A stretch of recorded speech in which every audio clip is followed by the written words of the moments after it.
Yo, what is good, everybody? Welcome back to another episode of Run It Back. As always, I'm your boy Prime Source. Was good? Brian, what's going on with you? Good, man. It's we are recording this on we're actually live on a beautiful Sunday morning. And we're finally getting to one of the joints that we've been trying to do for a minute. So I'm feeling really good about that. Let me say that. We live? Live? We Live live. like a wire. Is it live? It ain't memorized. We are live, man. We're gonna talk about a classic joint from Spike Lee today, man. We're going to talk about Do the Right Thing. And it celebrated a 35-year anniversary early this year. So it was a joint that I knew we had to get to, man. I get a chance to rewatch. Are you going off of memory? Nah, I watched it this morning. Word up. Word up. Everything is fresh. That's the way we like it, man. Yeah, I watched it in its entirety for the first time in a while just last night. You know, I'd been flipping through the channels over the past few months, and I managed to catch it at certain points. Right. And I was like, well, first of all, as soon as I saw it was celebrating the anniversary, I just knew we were going to do this joint. But then it just popping up randomly on TV stations. I was like, yeah, something's telling me y'all definitely doing that joint. So, got to be. It got to be. Yeah, so we are here, man. We are definitely here, man. How did the rewatch feel for you this morning? Familiar. It felt familiar, but I ain't gonna lie, bro. I ain't gonna lie. I ain't know if I was gonna say this early. I figured I'd say it at some point, but the end from the death to the end. Mm-hmm. That joint was different this time. That joint was different. That joint was. It was like I had never seen it before, and it was also like it was just that was rough. Actually, it was rougher than it's ever been that I've seen it. Like it felt more personal. I would agree. You know, it's been a while since you've seen it, and then the times that we're in now, all the hundreds or thousands of things that have transpired since this movie came out. Yeah.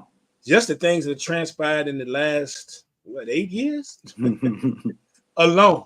4 years, shoot. The whole 2 time weeks. I'm watching, 2 weeks, bro. Like I was sitting there watching this joint, and I'm saying to myself, man, you couldn't make this movie today. Like, even if you made the movie, could you just imagine? Like, could you just imagine the stuff that you see now walking down the street, the stuff that you see on television, Right. the things that we see here on social media, you know, even, you know, outside of just regular, society, we're talking about even in sports and things. It's like, this would be crazy if this movie was made now. Now, I think Spike would still make it. Spike don't get, Spike yeah. do that. You know, Spike would have still made the movie, but can you imagine? Yeah, they would be more brutal. It would probably be more brutal. But yeah, I could see it happening. I could definitely see. I mean, you could do the right thing again. You could do it from in a different location or the same location. You could do it literally any state. Well, not any state, but almost any state. Any state where a lot of different people of different ethnicities and races reside. Yeah, definitely, man. So if I'm correct, I believe this was his third movie because we know before that we got She's Gotta Have It. That was like in '86. Then he came back in '88, just before this one, they made School Days, Yeah. which I have been itching to rewatch. And I've had the DVD forever, at least probably 10, 15 years. I've been itching to rewatch it. So I think just in the spirit of, you know, we on that Spike Lee on old movies, I'll probably be watching that again here sometime real soon. I always like that movie. But Do the Right Thing was just different, man. It came out at a time when we were dealing with a lot of the same things that we're dealing with now. We're dealing with things, police brutality. We're dealing with the way, you know, folks thought about each other, you know, looked at each other. I mean, the movie itself, you know, and correct me if you think, you know, let me know if you feel differently. But basically, the movie was really about racial tension. You know, just pretty much just racial tension. if you think about, and it showed us a lot of the good, the bad. You got people who are just outright, they're forthcoming about how they feel about other people. You've got some people who might not really think negative about somebody of another race, but realizing that there's issues there. Then you've got people that may not really think that they're racist, but then have to go back and think about it themselves. Could I be? You know what I'm saying? Could I be? I don't believe I said that. I don't believe I thought that I did that. It's crazy. That's wild, because just in what you were just saying, it just popped in my mind that one of my favorite movies probably is a version of this. Not a version of it like exact, but probably stemmed from this movie, which is Crash. But I never thought about it until right now. Wow. Like, Crash was, like, obviously it was racial and interaction, but the whole thing was kind of, yeah, I could see that if somebody said you just made Do the Right Thing in a different way, then I could see that. Yeah, I think one thing that we hit on in this movie was the fact that it wasn't just like really like black on white racial tensions. We had it all, man. You had the blacks, the whites, you had the Italians, you had the Koreans. It was just some of everybody. Latino, like it was just some of everybody, and we got to see it from all different angles. I think Spike, he wanted to make his point in this movie, and you can tell by a lot of things that were said, some of the cut scenes, things of that nature, that he was going to definitely get his point across, and I think he did an excellent job of that. But it was made in 1989, widely thought of as a comedy/drama. It had some of everything in it.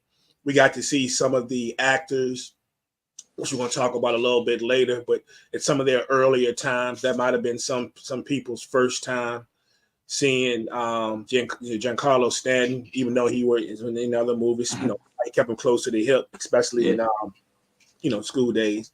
Giancarlo Esposito. Yeah, that's my guy. He was just at the, I think I told you, he was just at the con I went to a few months ago. He's here in Richmond. Yeah. Glad to see that brother's still working too. That's crazy. Like, he's 66, yo. And working hard. I don't mean just popping up in a movie or two. You can go back in the past 5 seasons, past 5 years, and I can probably give you minimum 4 things that he's been on in the past 5 years. Yeah, I'm watching it. I just finished The Gentleman. Yes. I haven't finished it yet, but I am watching The Gentleman. Yeah. And he's set to star. Kaleidoscope. Yeah. And he's set to star in the Marvel movie. Yeah, right. So get that money, my man. Get that money and do your thing. But man, one thing that was crazily apparent in this movie was that it was hot. Off top, they're gonna let you know that it was hot, whether it was from mother's sister and Mookie's sister sitting out there looking up at the sky. If it was the mayor out there sweating himself to death out there. If it was the Senior Love Daddy out there on the radio talking about it's hot. It's hot out there. Like it was hot. And that's the truth. Yeah, it was hot. It was funny that you said it, because they were talking about how hot it was, but then it showed that, and it was probably early in the morning, but it said 98 degrees. I was like, I mean, okay, it's hot, but God, it's a Spike joint, man. It's a Spike Lee movie. He got to go over a little bit. Come on, 98. I guess it's hot. I guess. I mean, I've heard some stories like in some places like like Texas, whatever, when they've had mornings first thing in the morning, like in the 90s, but in New York, I mean, but it's Spike though. You gotta expect certain things. We expect certain things, whether you like the movie or not. You expect certain things in the Tyler Perry joints, right? You already know. In the Spike movie, it's gonna be some extra in it. That's just what it is. It don't matter what movie we talking about, it's gonna be some extra in there. So but it was definitely hot out there, man. And my man, the mayor, every time I've seen this movie, even back in the day, I was like, You the man want to talk about his hot, bro, and you still got that hot suit jacket on. You my guy and everything, but come on, man.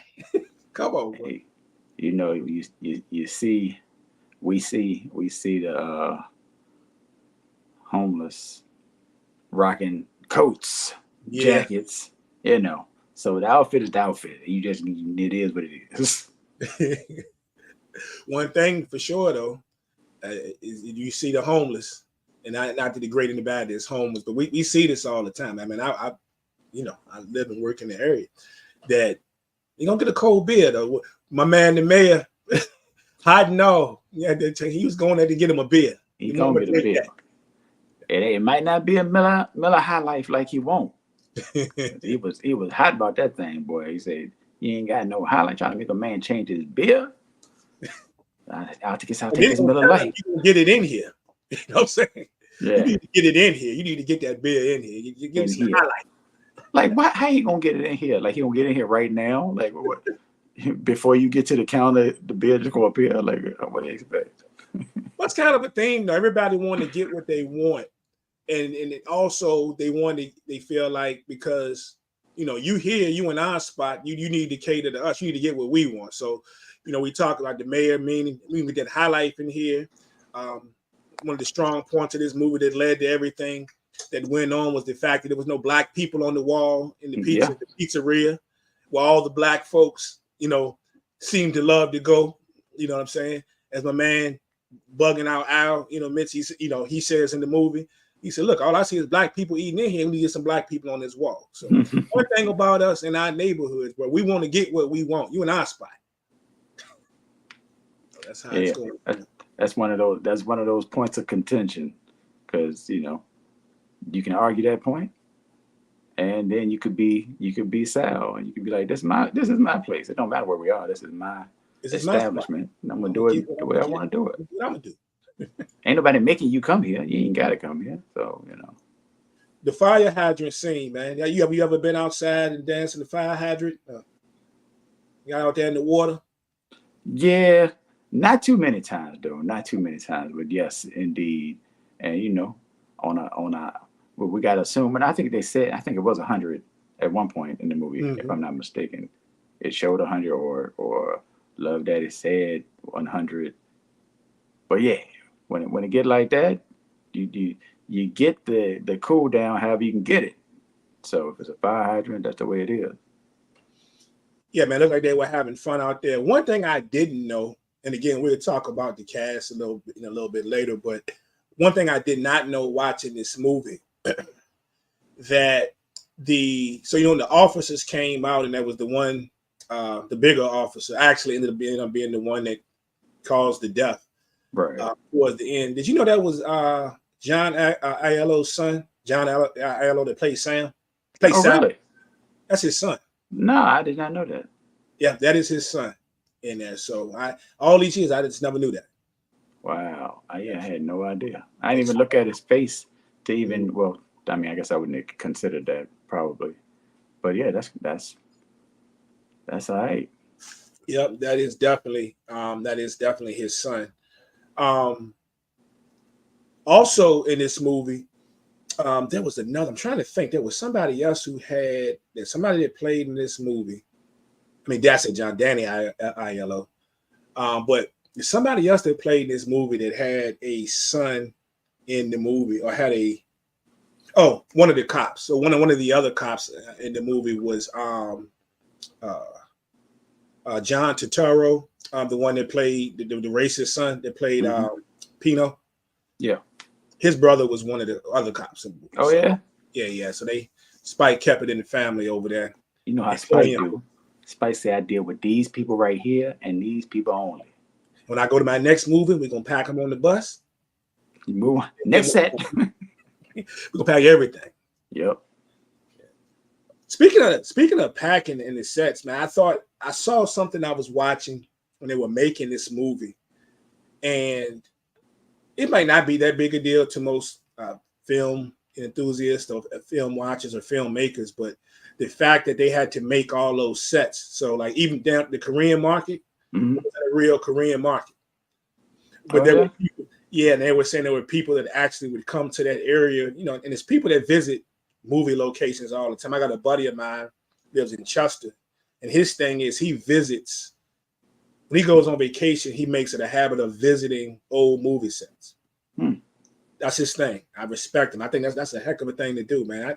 I love to do that. But he's a big horror guy. So a lot of the horror movie sets he's been to, stood on the front of Michael Myers' house and all this, and some of the sci-fi stuff like Stranger Things. He's been to certain sets, but he's also been to some non-horror joints as well, like where they filmed. What was the movie? Backdraft. He's been to where the firehouse was and all that. But they said that people would come there all the time looking for the Korean spot and the spot where Sal's pizzeria was, and those were actually just sets. That's funny. Yeah, they hired the guys to come in there to build them up, so and make them into, those areas, even down to the what was it? It was the movie set. Oh, the Korean store, the movie set, and of course the radio station, which I thought it was cool. I always thought that was cool how the radio station was out there facing the street, which I think was, Spike was trying to prove a point, which was trying to make a point with this, because sometimes in the neighborhood you have that person whose all eyes and ears are to the street. Mm. You know what I'm saying? And if you think about what we saw with Samuel Jackson's character, he pretty much was the eyes and ears of the street. He probably saw a lot of those people grow up. He watched the neighborhood change. Yeah. He's right there in the street every day, putting that voice out there. Seeing everything that goes on. Yeah. It's funny because I don't know how I always end up mentioning Cam and Mace, and that show, it is what it is, but we're in Vegas, but they're on a main street, and people can see them that are walking down the street. So not that it gives the same feel, but people being able to see you can see them outside and on the street while you're on the air is wild. That's wild. Definitely wild, man. Definitely wild. But yeah, man, I think Spike did a really good job in this movie of placing, not only making his point, but just putting some things out there for you to think about. Why was this person set here? Why was this built here? Why was this done this way? But we keep up with some of the classic scenes. We just talked about the fire hydrant. One of my favorite scenes, of course, would be the boombox battle. Of course. The boombox battle. My man, Radio Raheem. Shout out to Bill Nunn. Rest in peace. Rest in peace. A guy who I really, that I really enjoyed just about everything he was in. I've told you the story how I met him in the airport, real quick, coming from a work trip. Like he was in a hurry to catch a plane, and I didn't want to bother him, but he spoke to me. You know what I'm saying? Just like, hey, what's up, my brother? This and the third. We kept it moving. But that boombox battle, and when he was out there, and of course, he's playing, Fight the Power, which he plays throughout the whole movie on the boombox. And I'm not sure. I guess they were maybe Latinos, I guess, out there playing their music, and they had a battle. Of course, Radio Raheem won it with his boombox. But my favorite part of that is when he walks off and he puts his hand in the air and does this. Little kid from the street just runs up behind him, does the same thing. Like, yeah, you know how we do it. Give him a high five, yeah. Yeah. Love that part, man. I love that part. Keeping up with my guy, though. My guy, Bill Nunn, Radio Raheem. Also, I wanted to do the video, man. I really wanted to do the video, but I was afraid they was going to snatch it because it was a little over a minute and 15, so I didn't know how that was going to carry over. I seen some of the folks that I've been watching their shows, whatever, are always leery now about putting certain things on their broadcast and, of course, on YouTube because they're getting taken down or whatever. So I didn't do the video. But was this right here, though? This right here. My brother out here with the 4-finger rings on. Right.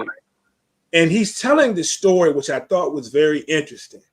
The story, he said, this is a story about good and evil. He doesn't say love and hate. He says about good and evil, and he goes on, he tells a story using his hands, at first, hate is out here and he's kicking much ass and he's doing this but and he's pounding and pounding whatever. But here comes love. Love is coming back. Love is winning. And then he was like, he said, if I hate you, I hate you. And he's looking dead at Mookie, Spike Lee's character. He said, but if I love you, I love you. And he extends out, which would be his right hand and saying, I love you, man. And I thought that was deep, the fact that he didn't come out saying this is a story of love and hate. He said this is a story of good, good versus evil. And that carries if you think about it, it's deep if you really think about everything in this movie. Definitely a deep theme to the movie. What I noticed along with the love and hate, it was way more foreshadowing. Like I said, that it hit me a little different this time seeing it. Mm-hmm. But even just seeing that and hearing the foreshadowing, I don't think I caught all of it. Even as many times as I've seen the movie, I don't think I caught all of it until this morning. Really? Yeah, it was a lot. Even to the point of Sal saying, I'm gonna kill somebody today. Oh, yeah. Yeah. That's crazy. Yeah, but this is definitely one of my favorite scenes in this movie, man. And I was about to make it into a clip a while back on TikTok. And then of course they warned these, well, this is, it's over a minute, blah, blah, blah. You want to post it anyway, risk whatever. And I was getting ready to hit the button. I said, I should just hit the button. And if they muted it, whatever, they muted it, Right, yeah. They don't mess with you on the Twitter platform. I've done it. No? Nah, you can get away all type of stuff on Twitter. Mm. Yeah, I've put whole music videos on Twitter and in the past, and they don't mess with you on those too much. But yeah. Yeah, TikTok, they don't play, boy, they be on your neck. Yeah, they were gonna let me post it, but they were warning me. I was the one that I had a post one time that had thousands of views, maybe like 500-600 likes on it, and it made it through all of that. Then I come back one day and it was muted. So there was a joint from The Wire when Snoop was in that band that was up in that band that Nail Gun. Yeah, I actually posted that with myself back in the day. Yeah. I ran the whole joint, and then after a while it got muted, bro. So that was the reason I didn't post the video here for this show, man. But that was a great and one of the most memorable moments of the movie here. Then of course we're talking about other great moments, man, memorable moments in this one. It's got to be right here. Got to be the sneaker scene with my man in the Celtics jersey, ran over or stepped on or whatever he did to bugging out to his Jordans. He stepped on his Jordans, and there's about to be an issue, man. Yeah, you can't talk about this movie without talking about this scene. Stepping on the black man sneakers, man. You already know what it is in the 80s. But what I noticed about this scene, or realized, it clicked in my brain. I was like, he walked behind. You caught that too? Yeah. I'm like, how you step on the front of his shoe and you walk behind? You stepped all the way inside of his foot, You caught that too. That was crazy. I actually was going to make a video to talk about that, to show it, and I just never got around to. I ran out of time. Yeah, definitely. That joint caught me. I was like, hold on, bro. How you do that? And them hyping them up, bugging out to do something to him, especially Martin, man. Them just broke. How the sneakers broke? How you break sneakers? Bro said, I even heard him talking about your mama. Your mama. And of course, the line that I love was my brother over there talking about Black Panther would have whooped his ass. You notice he's an avid Black Panther fan. So if you notice in the movie, early in the movie, when we first see these kids sitting out on the step, he's reading a Black Panther comic book. So for all the heads that were thinking that the Black Panther was something new when Chadwick got it, back in when the movie came out in 2018, this movie was made in 89. So he's reading a issue of a Black Panther comic book. And later in the movie, he's also reading a different issue of the Black Panther comic book. But he says in this scene that the Black Panther said, "Whoop his ass." So we get to the man as a Marvel Comics fan. You know what I'm saying? They Seems were that way. spurring them on. Yeah. Seems that way. Yeah, no doubt, no doubt. Yeah, but this is crazy. But I thought I was the only one that caught that, and I was going to talk about it. But yeah, you caught it too. Yeah, that was crazy, yo. That was crazy.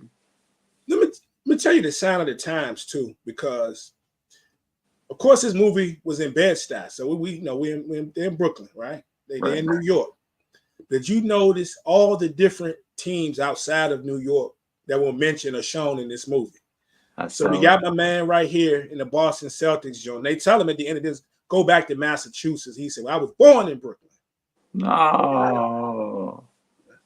But so what else? So we can understand why Spike Lee has on the 42 Dodgers jersey. I mean, that's obvious. Okay. So we can include or not include that. But when we're talking about the scene inside of Sal's when he's having the conversation in there with Pino, and he asked him who his favorite basketball player was. Pino, the racist, even though he's a racist, says that it's Magic Johnson. Magic Johnson, right? We had what else do we have in there? He has Magic Johnson. He had Vito, the brother that's not racist, like him and Mookie. I would probably say him and Vito might have went to school together or something. Vito was cool. You know, he liked blacks. He liked Mookie. Vito, they're having a conversation heading back. They were heading back to Sal's, I guess, after delivery. And they were talking about the game last night. And when Spike was talking about Dwight Gooden, Vito throws up Roger Clemens, right? Roger Clemens spent his first 11 years or so in Boston. In Boston, right? You know, so, and I maybe go back and think about it too, like how we view things now. Like it's very rare you'll see someone now that will wear apparel outside of the team that they like. Very rare. You're very rare. You're gonna see a Cowboy fan wearing anything but Cowboy gear. Philly fan wearing anything but Philly, Philly with Eagles gear, Sixers gear, whatever. I do know a brother. Shout out to my man AB. He does about fashion. So, he a Cowboy fan, a Laker fan, but he gonna wear whatever hat. If it's a daggone, a Red Sox hat, if it's matching his polo shirt, he gonna put it on. It doesn't matter. If it's a Houston Rockets joint, they're gonna match his new sneakers. He gonna put it on. That's just what it is. Fashion over everything. Yeah. But back then, just think about it. How easy it was for folks to just go with what looked good. You and I have had several conversations about the Charlotte Hornets starter, or the pullover or the starter. Folks not doing that now. And most of the people that wore those Hornets joints weren't even really Charlotte Hornet fans. Definitely not. They might have liked LJ in the squad, but they weren't fans. I told you the hardest starter jacket I ever owned was an Atlanta Falcons joint. I ain't never been no Atlanta Falcons fan. You couldn't tell me nothing when I had that Falcons starter. Right? So, but back then, it wasn't crazy for people to show love to other teams and other players. I thought that was real interesting. Yeah, bro had the Lakers jersey on too, and that shirt, the Magic Johnson shirt. So it did, had the Magic Johnson joint on. Got all about that. Let's talk about some of these. Let's talk about some of the cast. So my man's Mookie, of course. What was your thoughts on Mookie? Like what type of person he was, how Spike played the character, everything. Mookie was just trying to get by, man. Mookie was just trying to live his life and get some money. I'm trying to get this money, man. Don't mess up my money. And he was to an extent, go along to get along. Not that he was necessarily like, well, no, he was go along to get along. He was pretty much go along to get along because he had a whole conversation with the brother Pino. After dropping the N-word. So, and apparently that was normal. So he was used to them doing that. And it wasn't, he was like, well, I got to get my money. So I can argue with them back and forth all day, but I still got to get my money. So he was still working there. It ain't like he left. So I think he was like looking for the ends, the means to an end, basically. But then, as we saw in the end, uh, he was like, "All right, that's it. That Yeah. you've taken me to the point of no return. So here we are." Yeah, yeah. I love the way that Spike played this character actually. And I think you talking about he was gonna get his money either way, right? He was the definition to me, like what they say, best die, do or die. No matter what I got to do, I'm gonna get paid because he mentions it several times in this movie. Even at the end, when he knows that he ain't have a job no more, I got to get that money. I got to get paid. You know what I'm saying? So, best die, do or die. That's just what he was. So, I love the character of Mookie. Love how they played it with him, and even down to him having the baby, having the son with Rosie Perez's character, Right. because what was her name? She was Tina with Tina, because we know what happened between them happens a lot, and we all know people. That happens a lot. And what get me though is the fact that she always talk about she ain't seen him in a week. He ain't gonna come back for a week, and he obviously lived in walking distance. It's crazy enough. I'm like, come on, bro. Like, you're like, what we hey, doing listen, here? I'm tired. I got to go to sleep because I got to get up and go to work in the morning. Yeah. I ain't got time to play with you. That's what he said. I ain't said. Plus, bro, that was Rosie Perez, bro. I wouldn't have had no problem finding my way over there. But anyway, yeah. So Spike was crazy, man. Spike was crazy. Love the character of Mookie, though. I love the way he played it. Whether or not you agree with what he stood on, he stood on. You know what I'm saying? And that's just what it is. Yes. Man, the mayor, my man Ozzie Davis, rest in peace. I thought he played the heck out of that character, man. I love the mayor. We talked about Senior Love Daddy being, the voice of the streets. The mayor was kind of like the voice of the community, out there pounding the pavement. He knew everything that was going on. He was cool about, keeping the peace. He was a caring person, want to look out for people, always want to share a kind word. You know what I'm saying? So I thought the mayor was dope. Yeah, and it was interesting to see, which is kind of society really, where the young people came up to the mayor and were disrespecting him for where he was in life in that moment, and yeah, just treating him however they was treating him, and not knowing his story. Not that they needed to know, but not knowing his story in totality and just going based on what they saw in the moment. Yeah, he gave one of the best performances, to my opinion. Definitely top three. Might be. I have to think it could be number one. I really have to think about it, but he gave one of the top three performances, I think, in this actual movie. Can't mention him without mentioning Ruby Dee character, mother sister. And I was just remarking this morning. I was talking to Nicole, and I said one thing about her.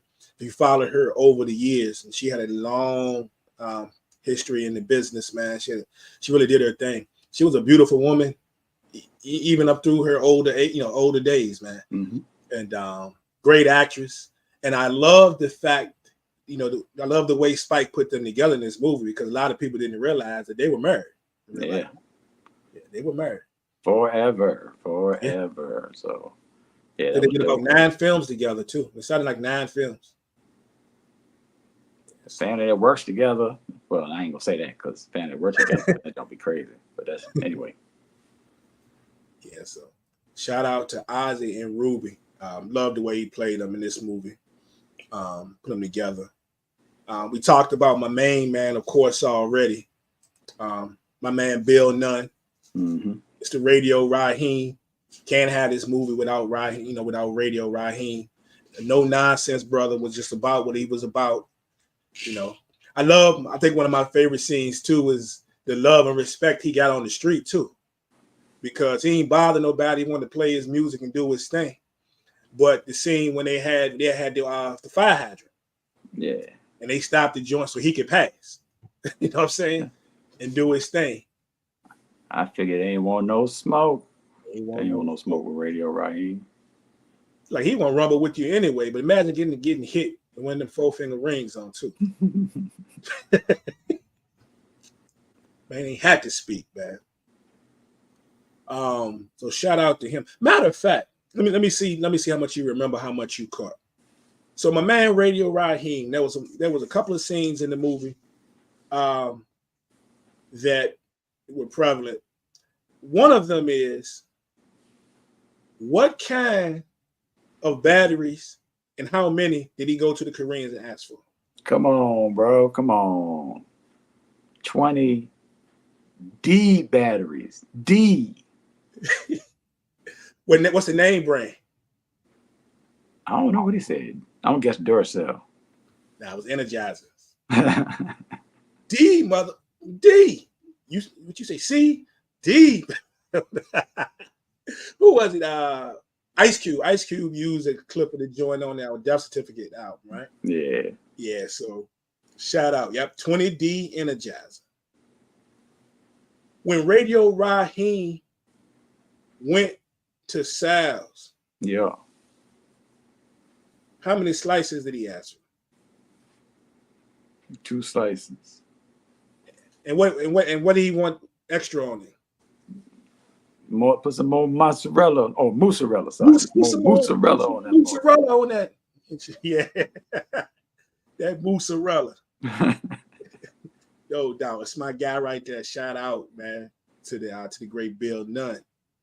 Another guy, Spike, kept closer to him because remember he was in School Days. Definitely. Yeah. So, who else we got? That was we talked about Samuel Jackson. Yep. Already. We gotta talk about Sal, man. We gotta talk about Sal, Danny Aiello's character. Found out some real interesting things about his character. And I think, first of all, I think he did a magnificent job. Absolutely. Absolutely. And we talked about people being conflicted with, whether or not they're racist because they like black people. He obviously liked black people because he surely had an interest in Mookie's sister, right? Or the Jade. He had an interest in Jade. We even saw him let the blacks in to get even though they were closed, to get some more food or whatever, because he realized, hey, they're the reason why we making money, things of that nature. He wasn't putting the black people on the wall, but he kind of fought with himself. But I think Danny Aiello did a very good job as Sal in this movie. Oh, he did a magnificent, like you said, magnificent job in the role of Sal. I disagree, though. I don't think he liked black people. I think he tolerated black people. But in his mind, he liked black people. Also, him liking the black lady ain't really got nothing to do with liking black people. He liked her. Well, we see it all the time, man. They all the time. You don't like us, but you like our women. But definitely. What I found out was watching the making of this is that when they were reading, and I saw where Spike was sitting down with Giancarlo and Danny, and they were reading lines in between them. They're sitting around. Danny didn't think of Sal as a racist. He didn't. And you can see his conversations where he's trying to convince, even though he didn't write it, Spike wrote it. Right? Spike wrote, directed, and produced this movie. Right. But Sal didn't think, Danny didn't think that Sal was a racist. And he even talks about it when the movie was over, that he really didn't think that he was racist. But Spike also made some comments during the movie that made you think that Danny did his best in reading the lines and his actions and ad-libbing some of the stuff to try to make it so that he wasn't. Softer. Yeah. So a lot of what we got in the movie was more Danny and then what Spike actually wrote. I believe, and I felt like he was really like conflicted with his feelings, but it was all mental. But even that, between seeing how his sons were, and they were like different parts of him, but to the extreme. Mm-hmm. So even though he might hired this black guy, and you like a son to me, and I like your sister, and I let these black people in, but they were the people that were paying his bills. So, and this is where he could thrive as a businessman. I thrived there for 25 years, making money from black people. Uh, and I'm not saying he should have put some black people on the wall, but he was so adamant about not doing it. I think is where a problem could lie for some people. But yeah, he was definitely racist. He was, I mean, Yeah. like he was racist. Just people think just because they tolerate somebody or they're not racist 24 hours a day, like blatantly, that they're not racist. No, no, you're still racist. You just hide it in certain situations or put it to the side, and that's how you convince yourself that you're not what you are. Yeah. Yeah. And they'll stand on that. You know what I'm saying? I'm not. I got black friends. I got, Definitely, definitely. I saying? hired this black guy's member. I treat him like my son. Yeah, yeah. That don't mean. I mean, that's cool. That's cool. Cool story, bro. Right. And of course, I ended up using the N word in the movies. When he got mad, and you get mad, the truth comes out. The Oh, truth comes yeah, out. okay, all right. So, Jungle music, all that good stuff. um, Pino, man, let me tell you something. Ever since I saw this movie, John Turturro's character, I can't get past it. Is this how I Yeah. know he killed the job? Every movie I've seen him in, I don't care if it's a serious movie, if it's a comedy, if it's a action, movie like Transformers. Mm-hmm. I cannot get this character. I can't get Pino out of my head. Like I can't like him. And the man did his job. I can't stand the dude, and he's a good actor, man. Yeah, he is, and I understand because it felt real. It Yeah. felt like that was really him being himself. That's what it was, and he did such a good job at being the character that the character is bigger than him to some of us. Yeah, I remember going to years ago. We went to up at Short Pump, and one of the Transformers movies came out, and he was in the movie. I'm all hype, we out there, me and my son, and us be up and hype, and we get in the movie, and he ends up on the screen. I'm sitting there like, then I had to check myself. Chris, it was a movie. It was back in '89. The dude can act his butt off. Like, just let it go, let it go. But that's the first thing I think of when I see him in a movie, man. They showed him sitting at a NBA game one time in the crowd, and I instantly was like, man, I got to show this dude. Then I checked myself again, Chris, let it go, let it go. That's similar to something I said about somebody, and y'all ain't like that, John Doe.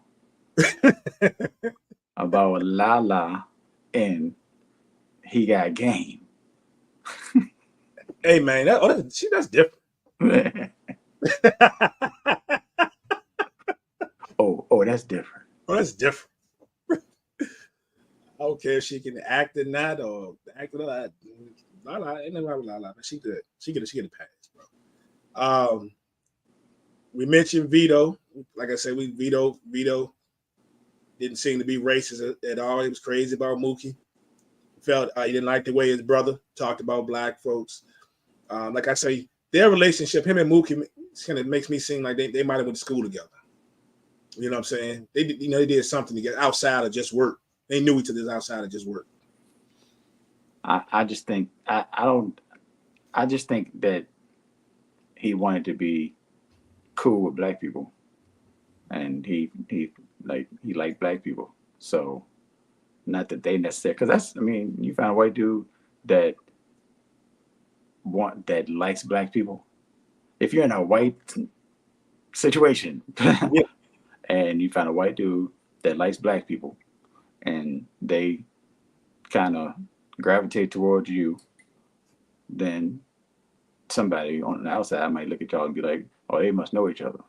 Nah, he liked black people, and that's so he's catering to me pretty much. No doubt. Robin Harris, man, is sweet Dick Willie. Let me tell you something, man. If I tell people all the time, I truly believe had Robin Harris not passed away, Mm. that he would have been the perfect comedian for Kings of Comedy. So, because when you see people talk about Kings of Comedy, normally the weakest point is D.L. Hewley. Not that I think DL did bad, but he couldn't stand. I don't to most people, in my opinion, either. I like the other three performances. I like the other performances better. Yeah, Right? you're right. But DL is who he is. So you take him or leave. But I think Robin Harris would have been a lot bigger in this comedy game had he not passed away. And just watching this movie alone, if you just take some of the things that he said in this movie, hilarious. And the one scene when they were, sitting outside and with the other two with Frankie Faison and the other guy, they were sitting there and they were talking. And they throwing jabs and insults at each other. And he tell old boy, you 36 short of a quarter. Then he told him, bro, you'll eat the whole lot of donut. Robin Harris was a fool, man. Yeah. Rest in peace. Yeah, he was doing all the things before a lot of people. He had the cartoon before a lot of people. Of course, he was hilarious on stage, and yeah, he would have been. Funny. I mean, he would have been one of the biggest comedians. Yeah. It's no doubt in my mind. Yeah. I truly believe that Robin Harris, if he had more time, would have been. We would be talking about him like when we bring up, we talking about Sid and Sid and Steve and them, like he was big, man. He was super talented. Right. If you ever seen them old Def Comedy Jams, bro, oh my goodness, that was my first introduction to him. Man, I remember being in tears. Like he is, nobody, shoot me, but I'm not gonna say he was Bernie Mac. If you like the Bernie Mac type humor, you love Robin Harris, but you catching his own. He was hilarious, man. Yeah. I mean, some might say that Bernie Mac got some of his swag from Robin Harris. I ain't saying it. I'm just saying, so if somebody said it, I would understand why they were saying it. When they were talking about, we keep talking about the heat during this movie, talking about it's hot. That man said, he said, it's even too hot to have sex. He ain't the words he used, but he said, too hot to have sex. And Robin Harris said, are you crazy? I got my best piece on the day like this. What are you talking about? So you done gone too far. You done crossed the line.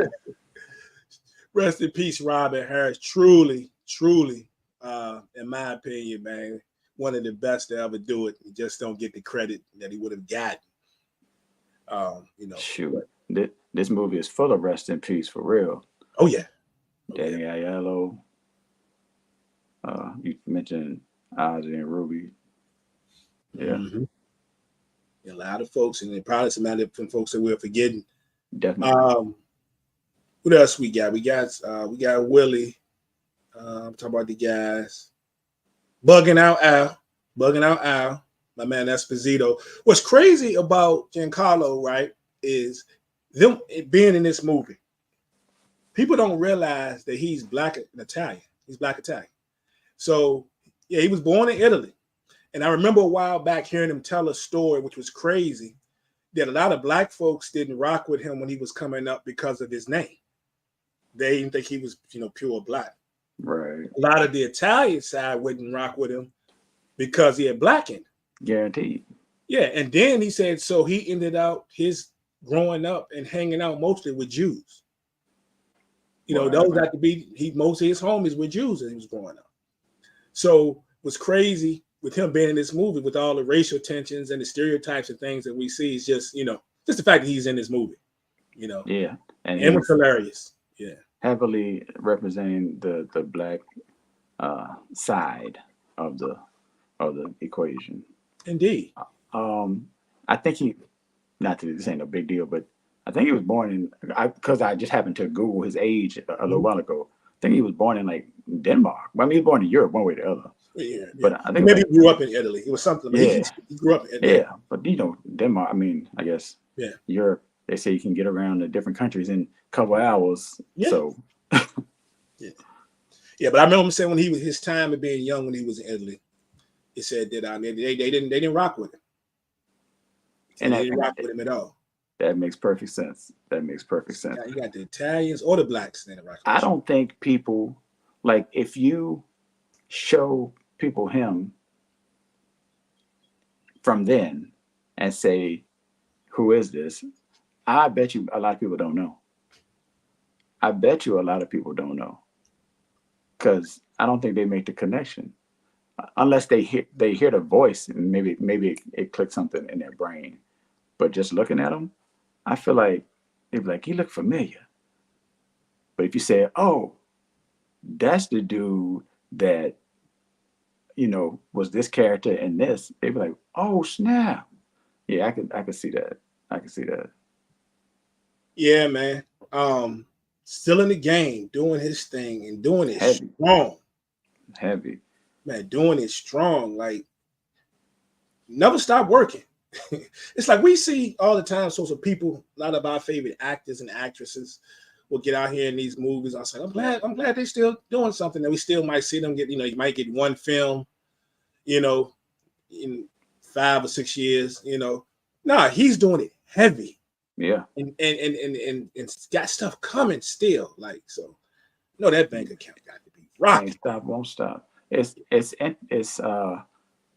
reminds me of listening to MC Lyte was talking about, being in the game or back in the game or whatever the case was. And she was like, yeah, there's still a place for MCs, like me and, LL coming back. And she said Ghostface. I was like, ma'am, Ghostface been here. Ghostface ain't coming back from nowhere. Ghostface been here the whole time dropping joints. So, but yeah, I see that kind of similar. Yeah, and I just checked. You right. He was born in Copenhagen. Yeah, Denmark. Copenhagen, okay. Yeah, Copenhagen, Denmark. But he spent time all over the world, and he does talk about how the people didn't rock with him. So yeah, just being in Europe, over there, he thought it was gonna be easy. Yeah, and definitely. So shout out to him. What we got? Shout out to Rosie Perez, who is just now in the past 2 years actually really talking about how uncomfortable she was doing some of the scenes. We know what the obvious scenes were. Mm-hmm. When Mookie went to see her. But that was early. That was probably one of them make it or break it. I need you in this film, but you got to do this type joints. Yeah. Yeah. So, she kind of put that out there and it's made that public. Shout out to Jade, played by Spike Lee's sister, Joy Lee. Which is crazy. When the movie first comes on, you would probably think that was his love interest at first. Right. Only for you to find out that's his sister and his real sister. What's crazy about her is I didn't realize till years later that was his actual family in real life. Like that. Man, it makes sense now you look at him. Shout out to I always forget how you pronounce his name, but it's Raj. I think it's Guinevere or whatever. That was Smiley. Bro. That dude's ridiculous. He's ridiculous. You laughing at the joint door, you should be laughing, but yeah, because he was so OD with it. But it was like it was OD, but it was on point though. He was OD, but it was on point. He was definitely OD. What was funny was when they was at the spot and the boy was like, "We're gonna help you up." And he said 2 times. He was 3 times. I'm trying not to laugh right now. I'm sitting like, I guess I can laugh because Spike knows the part is funny, but come on, bro. No, what about in the when he in the background behind radio and bugging out? He in the background. I was like, why y'all do this? Why y'all doing this?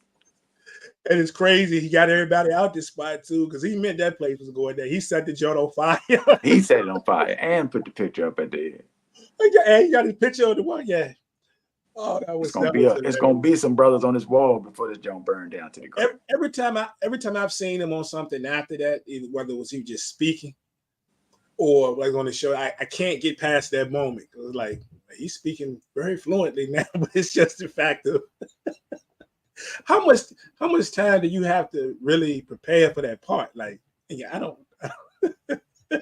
You need a minute. I gotta think you need a minute for that joint because that was a lot. That was a lot.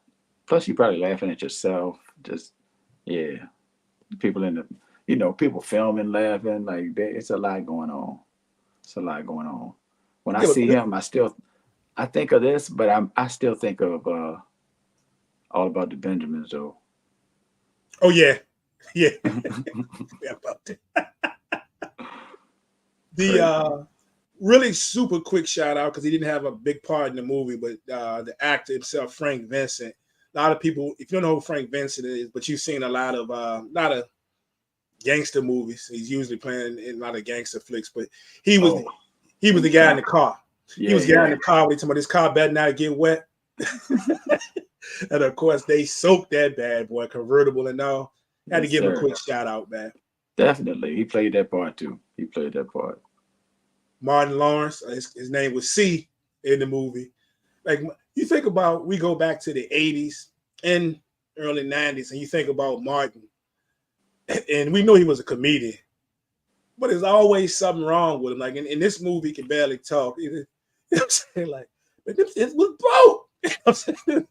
Then of course in the house party flicks, he got bad breath. Like, you know what I'm saying? I feel like he added, like that's just me thinking. I feel like he added the speech impediment to the character. Had to. Oh, do what you got to do, babe. Absolutely. Do what you got to do. Is it not crazy that Martin used to work with Salt, Pepper, Kid, and Play? Is that not crazy? They all used to work. Was it Sears, right? Sears? Was it Sears? Yeah, Sears. With the phone gun. Yeah, that's crazy. Is that, dog, how do you have a place where all of these future stars are together and then they end up blowing? Have you checked, speaking of which, have you checked out the House Party podcast? Yeah, I've watched a good six, 7 of them. Yeah. So I'm glad. Shout out to my guys. Every time I watch one of those old movies, man, whether it's Class Act, I've seen it a billion times, or one of the House Party movies, especially the first one, man. It just takes me back, man. Heavy rotation for me. Yeah, I like their podcast, man. Shout out to Play too, because Play is a professor at Virginia State right now. Yeah, shout out to him, and he's one of the guys. If you follow Play on Facebook, he accepted my friend request a long time, like years ago. But he'll interact with you too. So he'll like your stuff, whatever. He's a good dude, man. Real good dude. Yeah, I gotta find my way to Virginia State, see if I can get an interview or sit in on a class or something. And I think that's pretty much most of the notable, like I said, most of the notable folks in the movie. There's a lot of people that had some quick ins and outs on it. But I would think for me, man, I think some really great performances. But Ossie Davis is probably my favorite when it comes to the actual the acting in this movie, the character in the movie. I think he did the mayor. He did a fabulous job as the mayor. And Danny did a great job as Sal. I think he did a really good job as Sal on that. So those are probably my top two when I would say as far as in this movie. Not that I like Sal the character, but Danny was amazing. He was amazing. He did a great job. And then of course Bill Nunn. So Radio Raheem, just my guy. So those are probably my favorite three performances in this movie. What you think? What's yours? I would agree with the two between the mayor and Sal. Third, I don't know. Your man John Turturro, he played his part. Yes, he did. Yes, he played did his part. So yes, he did. Go with him. Yes, he did. Yeah, you got to go with that though. Only by I get past me. Much as I dislike him, and even though I don't really dislike him, can't let it go, bro. Can't let it go. I think we hit all the key points. The one thing I did want to say though is the